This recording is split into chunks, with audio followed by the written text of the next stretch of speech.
Bab 946. Rong Huan melihat sapuan pedang Lin Yu, matanya tiba-tiba terbuka, jejak kepanikan melintas di matanya, dan tubuhnya bergetar tiba-tiba. Wakil kepala. Wajah Sang Guanceng juga pucat saat melihat ini, dan dia mengulurkan tangannya dan berteriak ke arah Rong Huan, berpikir bahwa nyawa Rong Huan dalam bahaya. Tapi yang tidak mereka duga adalah Lin Yu tidak memotong Rong Huan dengan pisau ini, tapi tiba-tiba memotong tali yang diikat ke kaki Rong Huan. Rong Huan menghela nafas segera, terengah-engah dengan hidung dan mulutnya, dan saat ini selangkangannya sudah bau, dan jelas bahwa pedang Lin Yu sekarang membuatnya takut secara langsung. Lin Yu berlari ke depan lagi, pedang di tangannya berkedip, langsung memisahkan tali di tangan Rong Huan dan perban di mulutnya. Rong Huan menatap Lin Yu tanpa diduga, dengan kengerian besar di matanya. Dia tidak tahu apa yang dimaksud Lin Yu, tapi sekarang dia bisa bergerak bebas, dia tidak mengatakan apa-apa. Dia tiba-tiba bangkit dan bergerak menuju pinggiran alun-alun kecil. Dia berlari, tetapi dikelilingi oleh orang-orang berkepala besar. Rong Huan berlari ke sana, dan sekelompok orang ini memblokir kemanapun mereka pergi. Pada saat yang sama, mereka membuat tawa konyol, seolah-olah mereka menganggap dokter misterius yang agung ini sebagai wakil kepala monyet yang ditipu. Rong Huan memucat ketakutan, melihat ke arah sekelompok orang dengan panik, tidak ada lagi ketenangan dan cara perencanaan yang acuh tak acuh sebelumnya, dan berkata dengan cemas kepada semua orang, "Tolong, biarkan aku pergi, biarkan aku pergi, oke. Oke, saya bisa memberi Anda uang, banyak uang, saya wakil kepala dokter misterius, saya punya banyak perhiasan emas dan perak, serta buku-buku kuno, rahasia, seni misterius, keterampilan medis, apapun yang Anda inginkan, selama Anda melepaskannya aku akan memberimu segalanya, oke, oke." Semua orang tidak memperhatikan kata-katanya sama sekali, dan dari waktu ke waktu mereka bergegas keluar dan menendangnya sendirian Rong Huan seperti rusa yang ketakutan berlarian. "Ada pisau?" Lin Yu berbalik dan bertanya pada kepala besar itu. "Ya, ada." Kepala besar itu menjepit rokok di tangannya, lalu berbalik dan berlari ke bagasi kendaraan niaga, mengeluarkan 4 atau 5 parang dengan suara gemerincing, dan berkata, "Tuan, lihat yang mana yang Anda inginkan." Lin Yu menggelengkan kepalanya dan tersenyum, lalu mengambil parang dari tangan kepala besar itu, mengangkat tangannya, dan melemparkannya ke depan Rong Huan. Rong Huan dikejutkan oleh suaranya, dan melihat kembali parang di tanah, dan memberi Lin Yu sedikit terkejut. "Ambil, bunuh aku, kamu bisa pergi." Lin Yu menatapnya dan berkata dengan dingin, lalu melemparkan pedangnya ke samping dan menjatuhkannya ke tanah, jelas tidak berencana menggunakan senjata. Karena Rong Huan tidak pantas mati di bawah pedang Jun murni miliknya. Rong Huan memandang parang di tanah dengan ragu-ragu, tanpa bergerak. "Ambil dan bunuh aku dengan pisau ini. Ini satu-satunya hidupmu." Lin Yu menyipitkan matanya dan berkata dengan ringan.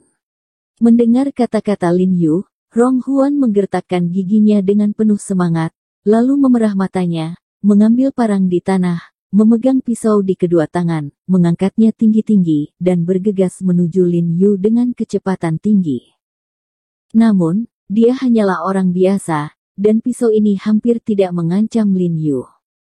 Lin Yu bahkan tidak bergerak, dan saat Rong Huan bergegas maju, dia memukul perut Rong Huan dengan pukulan. Rong Huan langsung merasa seolah-olah telah dipukul oleh tiang kayu di perutnya.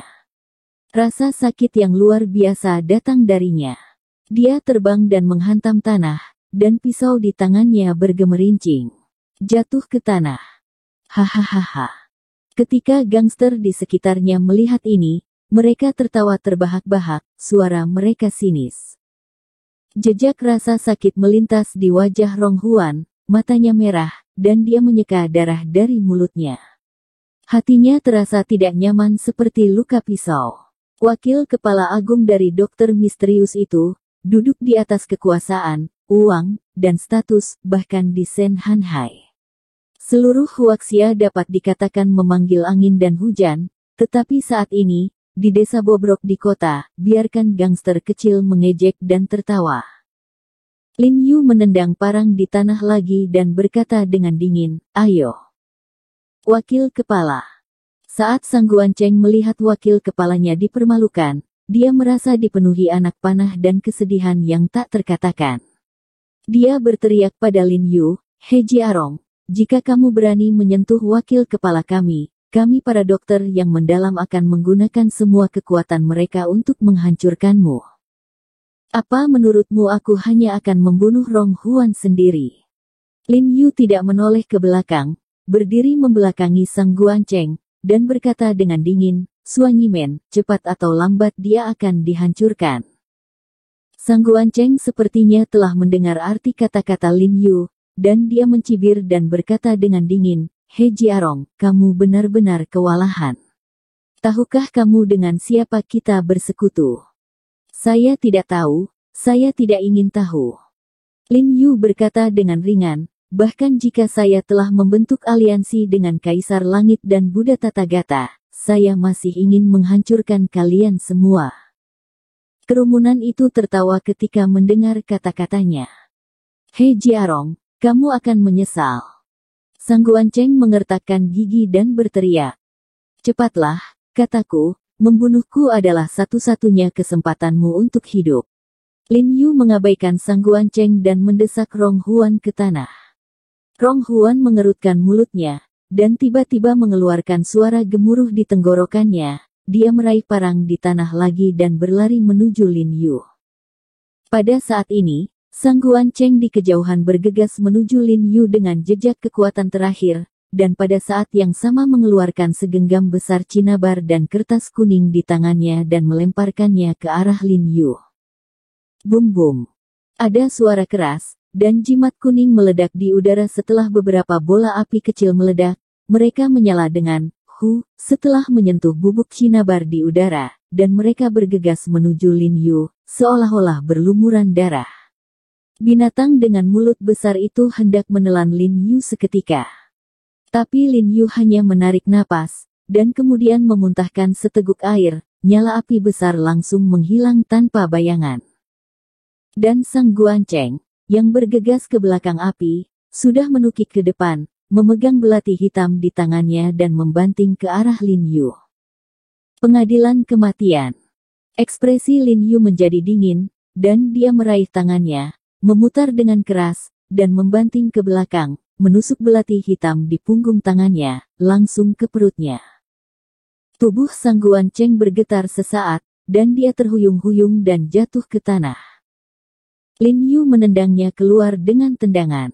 Tubuhnya berguling di tanah lagi sebelum berhenti. Dia dengan erat mencengkeram belati dan luka di pinggangnya, terengah-engah. Pada saat ini, Rong Huan sudah bergegas ke punggung Lin Yu dengan parang di tangannya. Lin Yu tiba-tiba berbalik, dan langsung bertatap muka dengan Rong Huan.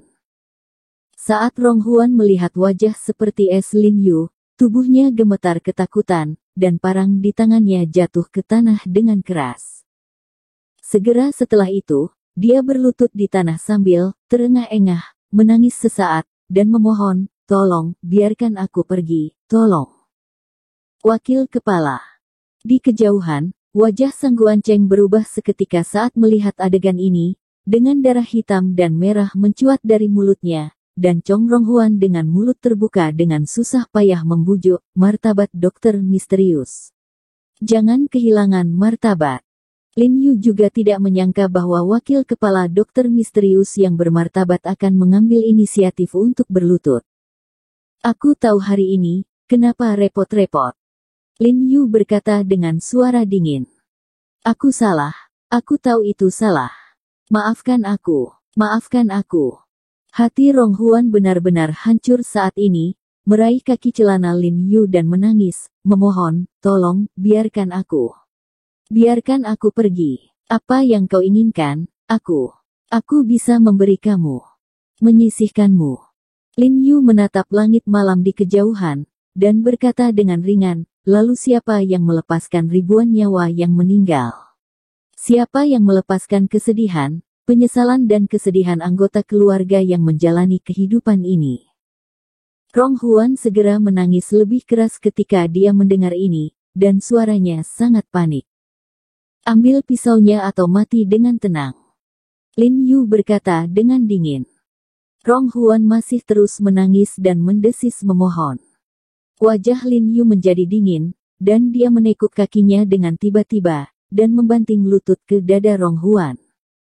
Dada Rong Huan berkedut dan dia membuat suara, "Oh," kecil. Lalu tubuhnya langsung terbang dan jatuh ke tanah, memegangi dadanya dan meratap kesakitan. Tidak diragukan lagi bahwa lutut Lin Yu, bahkan jika tidak tulang dadanya hancur, setidaknya sudah retak. Setelah itu, Lin Yu berjalan perlahan ke kanan Rong Huan lagi, dan menginjakkan kakinya di telapak tangan kanan Rong Huan. Telapak kaki perlahan-lahan meningkatkan kekuatan, dan segera terdengar suara tulang-tulang kecil yang perlahan retak di bawah kakinya, kata Lin Yu ringan. Hanya dengan memperlambat rasa sakit kita dapat mengetahui apakah penderitaan itu. Penderitaan yang telah Anda berikan kepada orang lain, hari ini, saya akan mengembalikannya. Apa? Rong Huan merasakan sakit yang tajam di telapak tangannya, dan dia mengangkat kepalanya dan mendesis meraung. Ekspresinya terdistorsi dan mengerikan. Tangannya menarik pergelangan kaki Lin Yu, tetapi dia merasa bahwa kaki Lin Yu seperti pilar batu yang keras. Tidak bisa menyeret 1 menit pun. Melihat Lin Yu begitu menyiksa Rong Huan, para gangster di sekitar tidak takut, tetapi bersemangat. Ketika mereka berurusan dengan musuh mereka sebelumnya, mereka benar-benar belum pernah menggunakan metode ini sebelumnya, dan mereka diam-diam mendiskusikan bahwa mereka dapat mencobanya lain kali. Mereka tidak memiliki kekuatan seperti kaki Lin Yu, tetapi mereka memiliki dongkrak. Wakil Kepala. Ketika Sang Guanceng melihat adegan ini, hatinya berdarah. Setelah Lin Yu menghancurkan salah satu telapak tangan Rong Huan, dia segera berjalan ke sisi lain, dan perlahan menginjak telapak tangan Rong Huan yang lain, dan berkata dengan dingin, "Sekarang kamu bisa merasakan efek dari orang-orang yang dibunuh olehmu. Pernahkah Anda mengalami sakitnya?" Rong Huan sudah memutar matanya saat ini, dan tubuhnya meronta, mulutnya terbuka dan suaranya bisu. Pada saat ini, Sang Guanceng di sebelahnya tiba-tiba mengalami rasa sakit yang parah dan merangkak ke sisi Lin Yu. Pada saat yang sama, dia memegang ponsel tinggi-tinggi di tangannya dan mengarahkannya ke arah Lin Yu, seolah memberi isyarat kepada Lin Yu untuk menjawab telepon. Lin Yu sedikit mengernyit, dengan beberapa keraguan, berjalan ke Sang Guanceng, mengambil telepon di tangan Sang Guanceng, lalu menatap layar ponsel yang gelap, meletakkan telepon ke telinganya, dan memberi makan.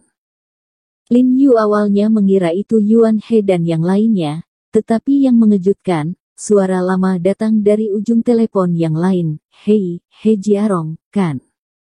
"Ya, siapa?" Lin Yu bertanya dengan ringan. "Saya Rong Hesu." Suara tua itu melanjutkan, dengan sedikit kesedihan dan perubahan suasana hati dalam suaranya. Jelas dia mencoba yang terbaik untuk mengontrol perubahan suasana hati. Rong Hesu. Kepala dokter misterius. Lin Yu sedikit terkejut, tetapi segera dia menjadi tenang dan berkata dengan ringan, "Maaf, Tuan Rong, tidak nyaman bagi saya untuk menjawab panggilan Anda sekarang karena saya membunuh anak Anda."